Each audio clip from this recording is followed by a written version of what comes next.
নববর্ষের শুভেচ্ছা জানিয়ে শুরু করছি বাঙালির একটা ট্র্যাডিশনাল রান্না পায়েসের রেসিপি। চলুন তাহলে আমি কিভাবে পায়েসটা বানাচ্ছি সেটাই আপনাদের সাথে শেয়ার করব। প্রথমে একটা বোলের মধ্যে আমি হাফ কাপ পরিমাণ গোবিন্দভোগ চাল নিয়ে নিলাম। এবার ওর মধ্যে পর্যাপ্ত পরিমাণে জল দিয়ে চালটাকে 1 থেকে 2 বার খুব ভালো করে ধুয়ে নেব। কিটক্যাট মোকা শেক রেসিপিতে হ্যাপি আক্তার দিদিভাই কমেন্ট করেছে, অসাধারণ আপুমণি, অসাধারণ, দোয়া রইল। অনেক ধন্যবাদ দিদিভাই, এভাবেই পাশে থাকবেন। তো এখন চালটাকে ধুয়ে নিয়েছি। এবারে এই চালের মধ্যে আমি 1 চা চামচ পরিমাণ ঘি অ্যাড করব। দিয়ে ঘিটার সাথে চালটাকে খুব ভালো করে ম্যারিনেট করে 15 থেকে 20 মিনিটের জন্য রেখে দেব। সুখাভেল রেসিপিতে তনিমাস কিচেন অ্যান্ড ব্লগস থেকে একটা দিদিভাই কমেন্ট করেছে, 55, চলে এলাম তোমার পরিবারে। অনেক ধন্যবাদ দিদিভাই, এভাবেই পাশে থাকবেন। তো এখন কড়াইয়ে আমি 1 লিটার পরিমাণ দুধ গরম করতে বসিয়ে দিয়েছি। দুধটা ফুটে ওঠার জন্য অপেক্ষা করব। তো দুধটা ফুটে উঠেছে।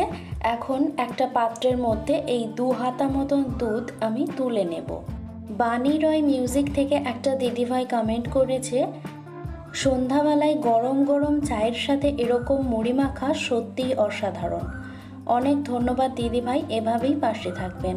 এই গরম তুলে রাখা দুধটার মধ্যে আমি এখন 4 টেবিল চামচ পরিমাণ গুঁড়ো দুধ অ্যাড করছি। তারপর একটা চামচ দিয়ে খুব ভালো করে মিশিয়ে নিয়ে সাইডে সরিয়ে রাখবো। এখন দুধটাকে কিছুক্ষণের জন্য ফুটিয়ে নেব এবং তার মধ্যে দিয়ে দেব 2টো ছোট এলাচ ফ্লেভারের জন্য আর 2টো তেজপাতা দিয়ে খুব ভালো করে একবার মিশিয়ে নেব। দুধটা খুব ভালো মতন করে ফুটে গেলে এবারে আমি এর মধ্যে দিয়ে দেব ম্যারিনেট করে রাখা চালটা, দিয়ে খুব ভালো করে একবার মিশিয়ে নেব। গাউসিয়া দেশাই থেকে একজন কমেন্ট করেছে, 57 new friend, thank you so much. এবারে বেশ কিছুক্ষণ ফুটে ওঠার পর চালটা যখন অর্ধেক সেদ্ধ হয়ে যাবে তখন এর মধ্যে দিয়ে দেব গুলে রাখা গুঁড়ো দুধটা। তারপর দিয়ে দেব 1 মুঠো পরিমাণ কাজু বাদাম, 1 মুঠো পরিমাণ কিশমিশ দিয়ে খুব ভালো করে সব কিছুকে আরও একবার মিশিয়ে নিয়ে সম্পূর্ণ সেদ্ধ হওয়া পর্যন্ত আমরা এই পায়েসটাকে রান্না করে নেব। নাভিয়া সাহু থেকে একজন কমেন্ট করেছে, 8 like nice tasty, thank you so much dear. এখন চালগুলো খুব ভালো মতন করে সেদ্ধ হয়ে গেছে।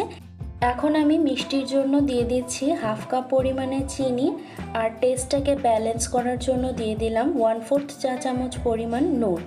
এবারে সব কিছুকে খুব ভালো করে নাড়াচাড়া করে একটুখানি ফুটিয়ে নিলেই তৈরি হয়ে যাবে আমাদের বাঙালিদের ট্র্যাডিশনাল একটা রান্না, যেটা পয়লা বৈশাখের দিন না করলেই নয়, পায়েসের রেসিপি। কেমন লাগলো রেসিপিটা অবশ্যই কিন্তু কমেন্ট করে জানাবেন। ধন্যবাদ।